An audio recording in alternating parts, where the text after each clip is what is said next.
Over the years, I've gained a reputation for speaking my mind. But speaking my mind has generally polarized people. Some people love me, some people misunderstand me, and others just don't like me at all. So, I decided to let the people ask me some questions.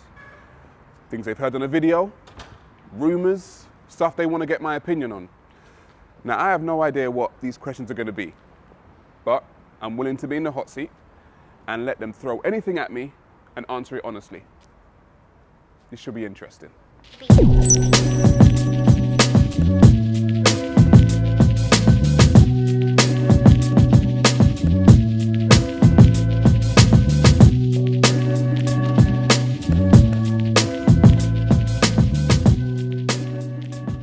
Hello, what's your name? My name is George. George Oniovosa. And I have some questions, as you can see, that I would like to ask you on behalf of my father who couldn't make it. Right. So, yeah.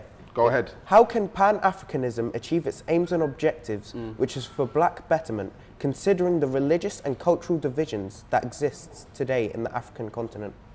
My answer to that is, right, it took maybe 1,400 years for Africa to get into the position that it is today. Everyone who knows or doesn't know knows that the religions of Christianity and Islam came into Africa. And it's been there for 1,400 years. So I would probably say people think I'm being unrealistic, but it might take another 1,400 years to get back to where we need to get back to for things to actually get into place. Currently, I don't see it working as much. I kind of feel like people need to start working in pockets of what I call clan or families, to try and bring together each other to make something. I don't believe that the whole of the African continent is going to be united tomorrow. I'm just going to be realistic.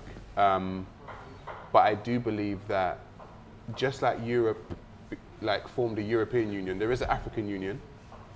However, I do feel like there needs to be more cohesion, like building, I don't know, railways from country to country. You can't get from, East Africa to West Africa.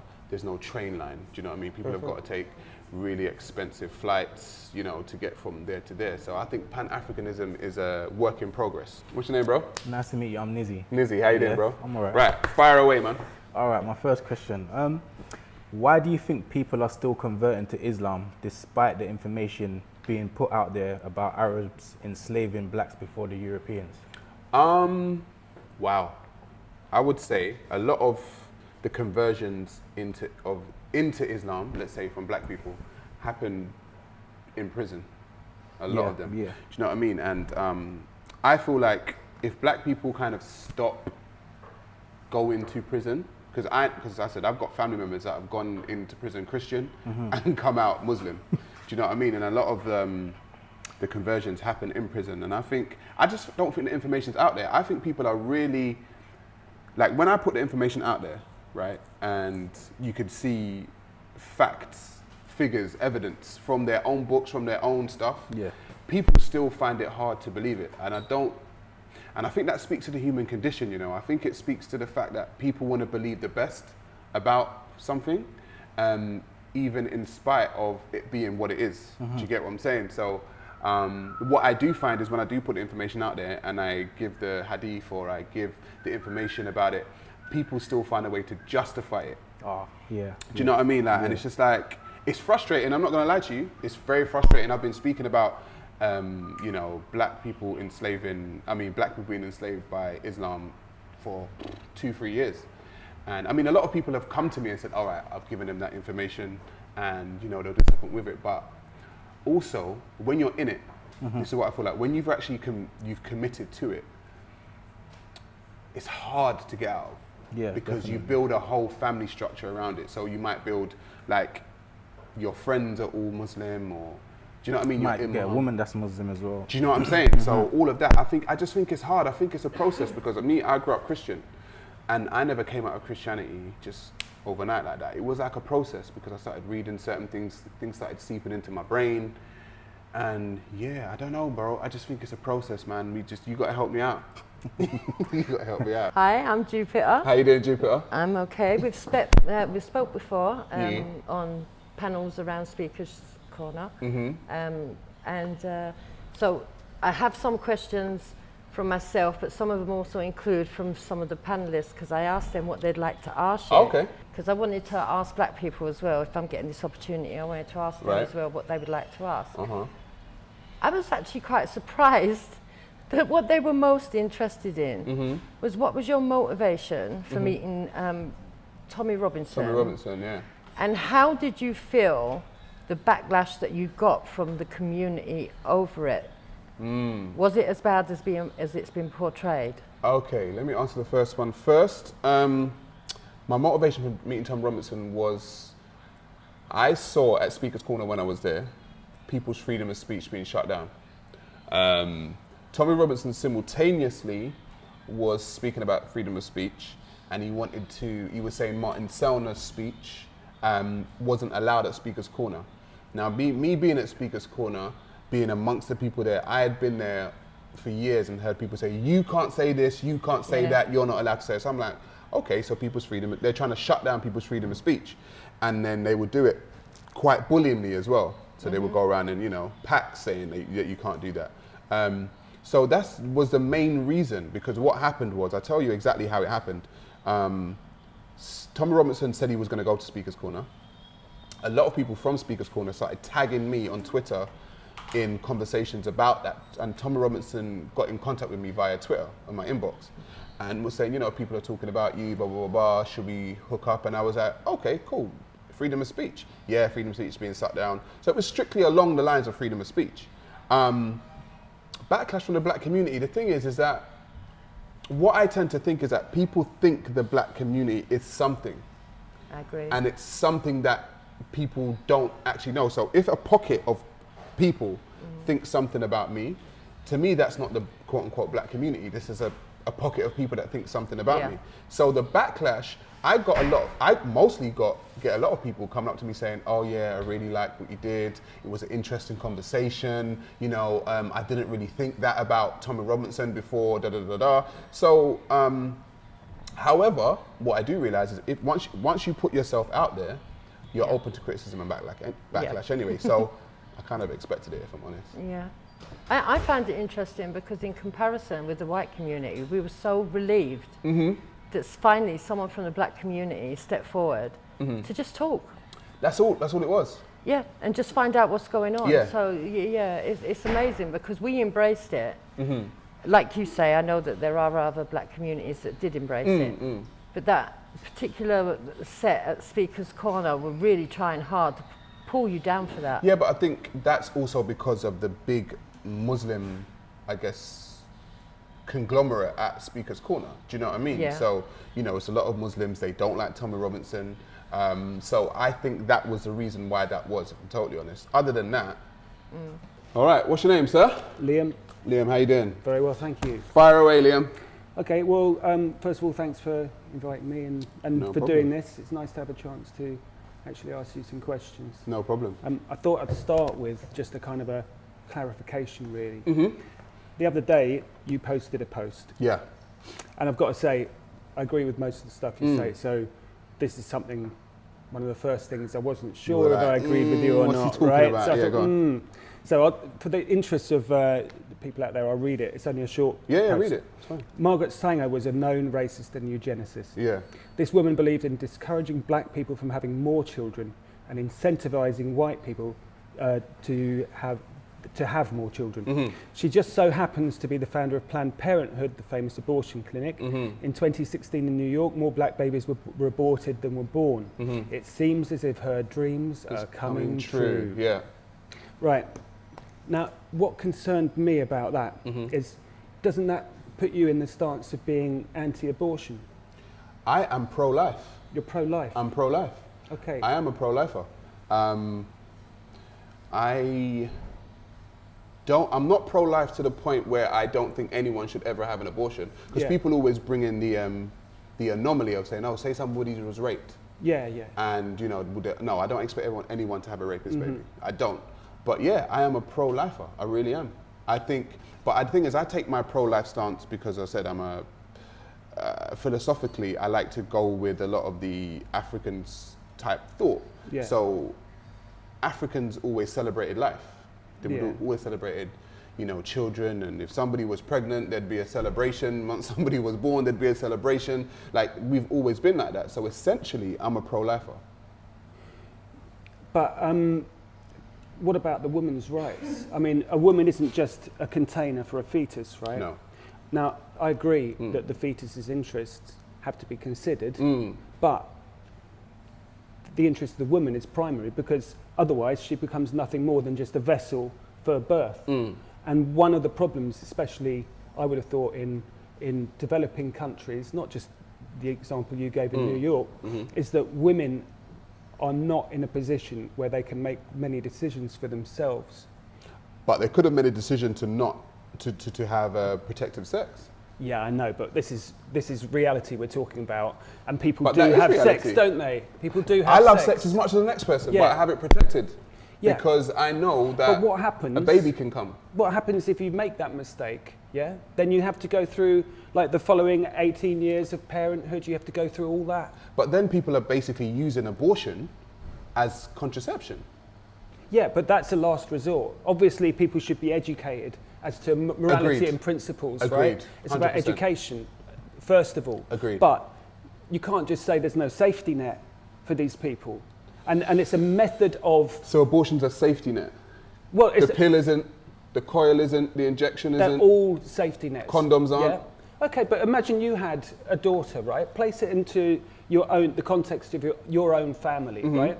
So your daughter becomes pregnant, Yeah. right? To a scoundrel, right? Someone that you But know... she should have been more educated as to have protected sex before she got pregnant. Yeah, shoulda, woulda, coulda, right? Right. Yeah, but that isn't the case, is it? In this Nope, example, it's right? not. So then you go, well, I'm sorry, love, but, you're going to have to go through the whole shemazam now. With every action, there is an opposite reaction.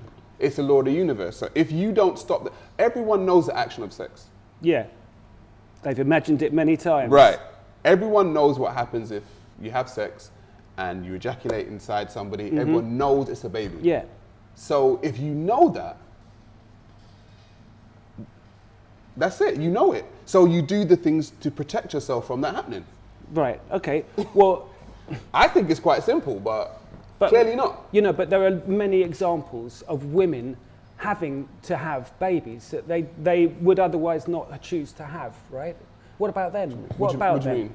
Because a fetus, I'm not going to go into the whole sort of like, how long, the definition of a fetus and all that, but the fetus is the product of that woman. The Yes. woman is the... And is- the man. Yes, and the man, but primarily she's the one that's going to have to carry it. I agree. And society kind of dictates, and probably nature as well, that Right. she's going to be the one that kind of nurtures it, looks after it. Correct. I would agree with that. Yeah. I would agree with that. So isn't there a certain amount of responsibility that she has, Right. right? Yeah. Because I don't want to take the responsibility away from the human being. No. But also, don't you think that now we're in a position we can control all sorts of things? Don't you think we ought to actually be considering also the impact of births in certain countries, even in countries here? We can't just keep on having birth after birth. Celebrating life is all very well, right? Which is what contraception's for. Yeah, Which is what that's for. yeah. It's there. But then again, if you were hardline, you'd say, well, contraception is wrong, wouldn't you? No, I'm not that guy. I'm saying aren't you you have just a, going you have down a that choice. road then? No, you have a choice to use contraception or not use contraception. It's open to you. There are many ways of contraception. There's condoms, the coil, the injection. So your daughter would be... She could be on the pill. I don't. No, it's but I up to mean, her. if she became pregnant, what would your answer to that be? She'd then? have to. In the ideal world, I would have educated my daughter to the point where she knows if she's going to have sex, she would have it protected. And I would tell her, you protect yourself, and if you don't, and you get pregnant, People that's get your drunk. child. People get drunk. People, that's That's about taking responsibility, though, isn't it? Yeah, I get know, drunk too. Yeah, but first few times you get drunk, you might think, I'm a really sensible person. You get drunk, you find yourself turn wearing into your an idiot. underpants on your heads, right? All right, I'm not that Okay? stupid. No, but I'm trying to people say, do, yeah. people do. So, I think there has to be a certain amount of mitigation of ideals and principles in that respect, you have to pare it down and meld it with reality. I'm going to have to agree to disagree with you on this one. All right. Why do you think the information about blacks being sold in the Arab world is not mainstream news? I don't think it goes with the mainstream narrative. I feel like blacks and Arabs are a quote-unquote minority, right, in wherever they go. Yeah. That's what they're classed as. And so what I find is minorities generally try to group together and say, look, we're all minorities, we're all going for the same thing. And I think, personally, I don't think people are ready to kind of, you know, say, okay, but we are all a minority, but what I tend to find that black people become the minority's minority. Yeah, do you know what I mean? We worse. become the minority's minority. So while we are a minority, like when we go to the Arab lands, you know, as you said, I've shown the video on my channel. Yeah, do you know what I mean? video. You see that the video? was quite deep, yeah. And it's like, we are the minority in their lands. And it's like, I don't know. And I also think there's a game being played. I think minorities play a game of knowing that black people want to unify With them, yeah. with them. Do you know what I mean? And so and I think our gift and our curse is we're too welcoming.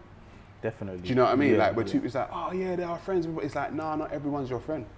Not everyone's your friend, bro. So I do think black people are very, because of the history we've had, I think we're very easy to manipulate, because a lot of our stuff is based off of emotion. Yeah, and because we're quite, let's say, in tune with spiritual and stuff like that, I think doctrines like that will kind of resonate with a lot of black people. Yeah, because I do believe that black people are very spiritual people. You know, if you go to the church in America, like, it's mostly black. Like, the black church is being kept alive by a lot of black people. Go to Nigeria, do you know what I mean? Go to the African continent.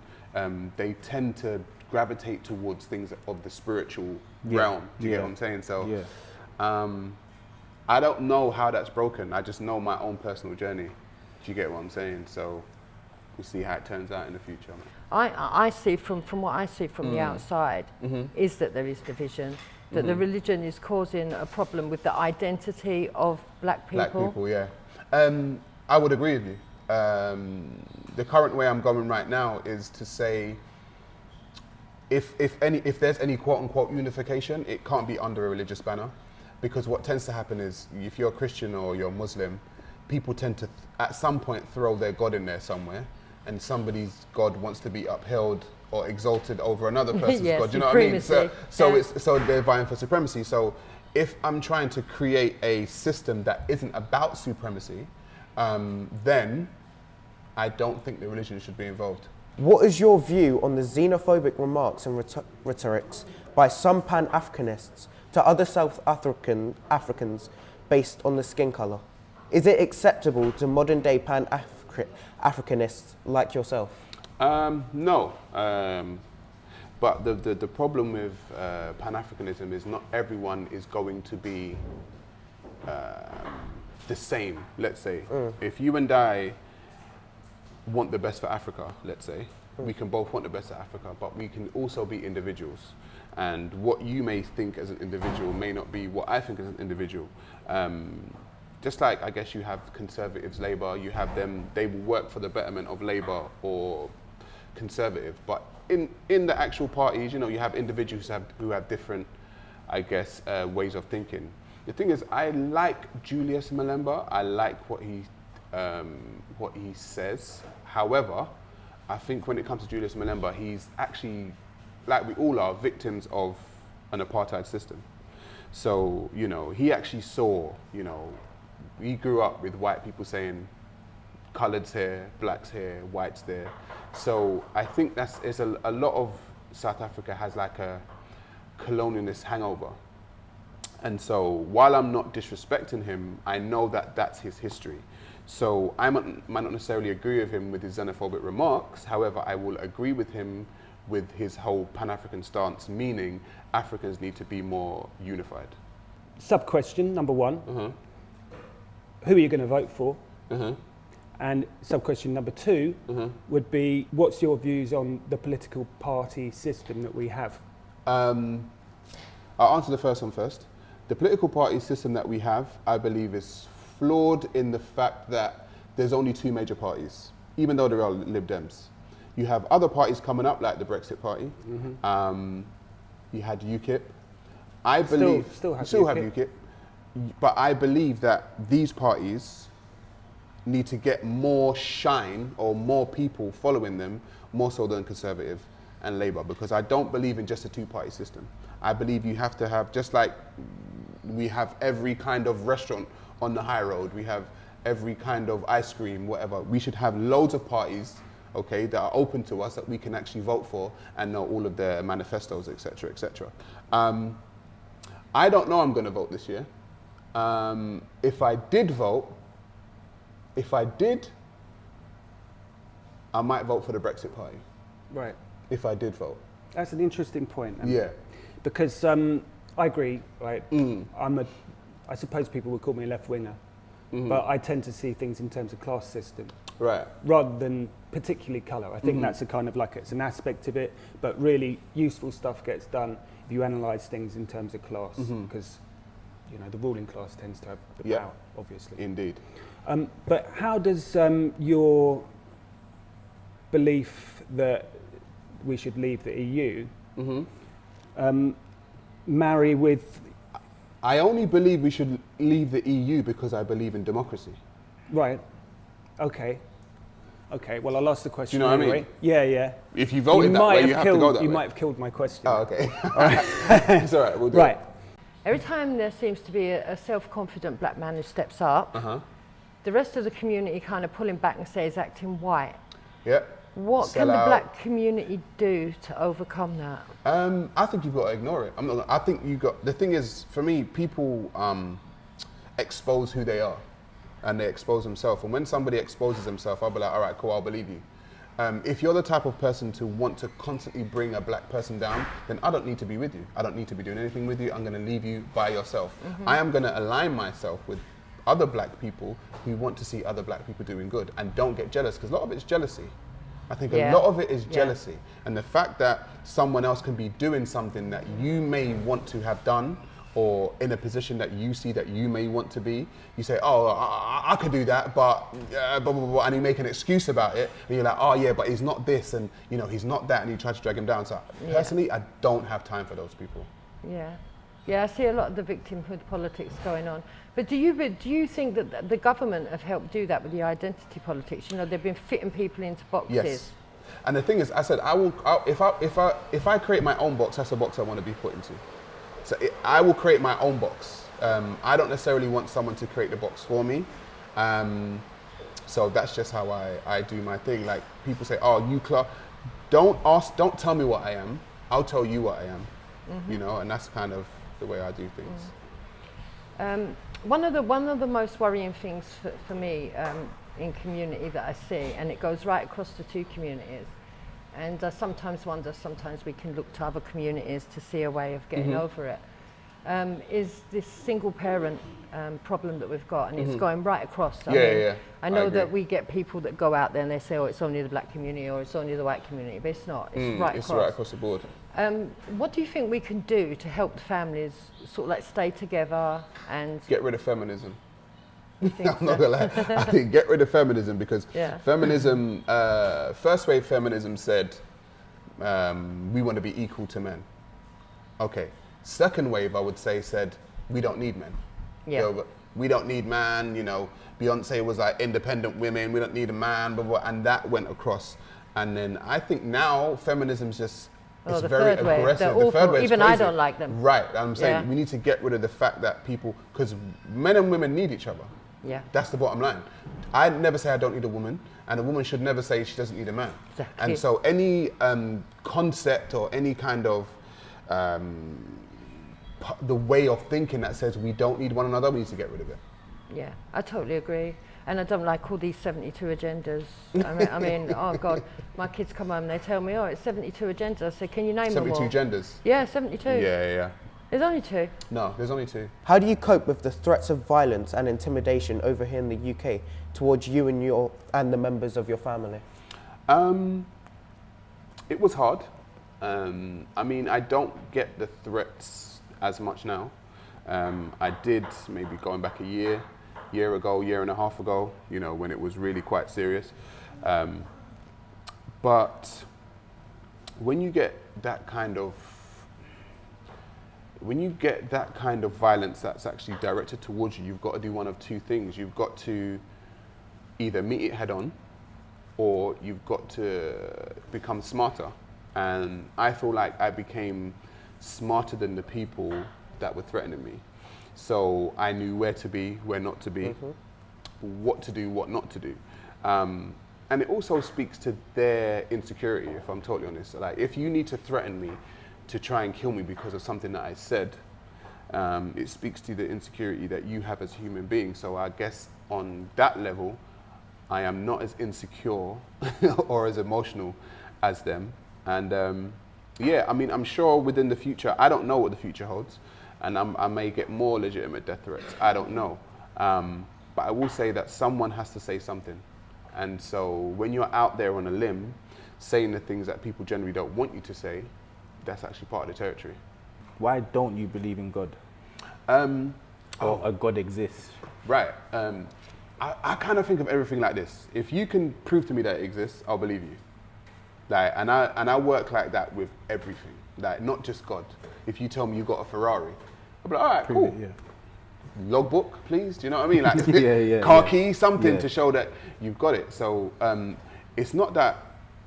It's like this though. It's like it's the burden of proof is upon the person to prove what they're saying. Now, I used to believe in a God until I started reading, and I think the interpretation of what the energy is, that I call it energy, I think everyone around the globe has a different interpretation of what God is. Yeah. And that's okay to me. Like, you can have yours, he can have his, she can have hers.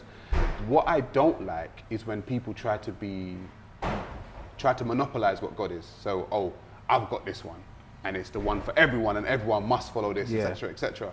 Like, that's what I don't like. So, why I will say there's no proof for God, I will say what there is proof for is that people believe in gods.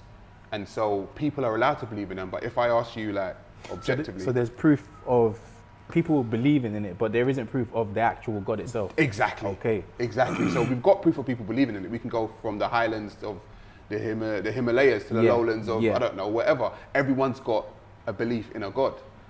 But no one can prove everyone finds it hard to prove it. To prove their God. And I said, I'm willing to be wrong. Prove it. Obviously, anyone sensible would be a Pan-Africanist, right? If you're an African? Well, no, I think anyone who's got an interest in fairness and furtherment of nation. Yeah. So doesn't leaving the EU contradict advocating a union of African countries? I mean, not for me, because we're living in the UK right now. I'm not living in Africa. Yeah. So as a member of the UK, like I said, I believe in democracy across the board, whether you're in whatever country you're in, democracy. And I'm currently in Do we this live country. in a democracy? That's a good question. That is a fantastic question. And right now, I don't know if we do. Even though we are in the UK, I don't know if we do, because for me, it's quite simple. The people vote, they voted X, that means X gets done. That's democracy. Yeah. However, it has not been done. No. So I'm wondering, just like you, whether or not we live in a democracy.